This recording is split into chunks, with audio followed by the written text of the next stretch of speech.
baked fish.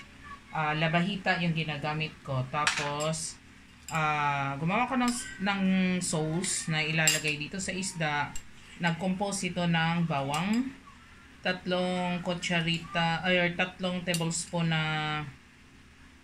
oyster sauce, then 2 tablespoon na oil, 2 tablespoon na soy sauce, and yung in-alternative ko sa sweet chili sauce is yung garlic na garlic, anong tawag nun, garlic, yung ginawa ni Rochelle? Chili garlic pala. So yan guys. So lalagay natin siya dito sa isda. Spread natin siya. Mamaya ilagay ko sa baba yung mga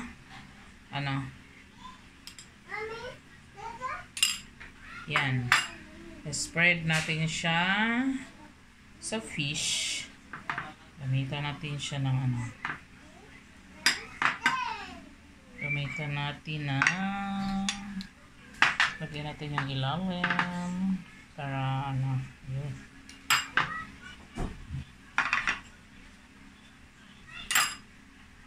And then baliktarin natin siya guys. Baliktarin. Hindi ko na siya nilagyan ng kasi yung ginamit ko naman dito ay Pyrex. Yan. Kung ano yung ginawa mo doon sa kabila, gano'n din yung gagawin mo sa kabila.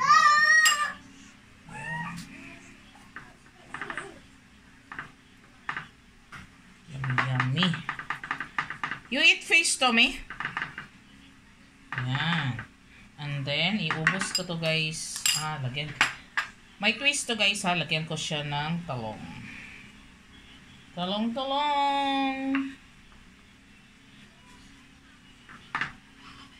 Masarap ang talong.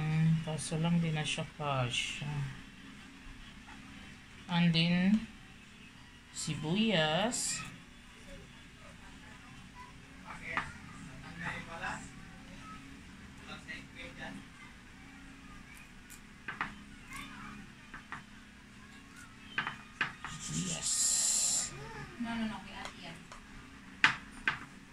And kamatis.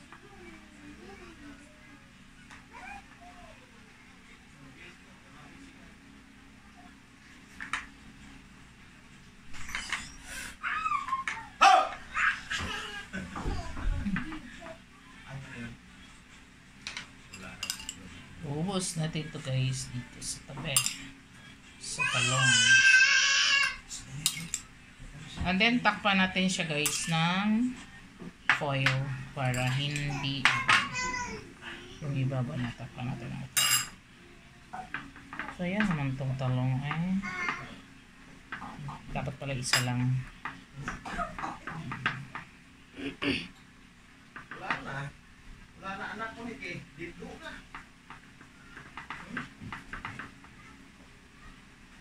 Dito na. Dito na. Dito. Ano yun? Ano yun? Ano yun? Ha? Ano yun? Ano yun? Basa daw. Ano yung basa ito? Ha? Ayan na guys. Napuno ng pahos eh. Ayan. Picture of them.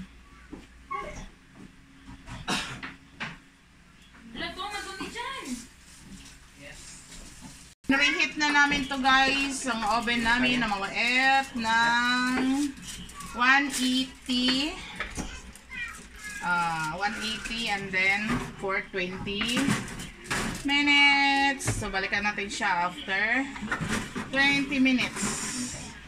Yun. Let's wait after 20 minutes guys. So, yes, ayan na guys, ang finished product approved. Diba sarap guys. Yan. Bake labahita.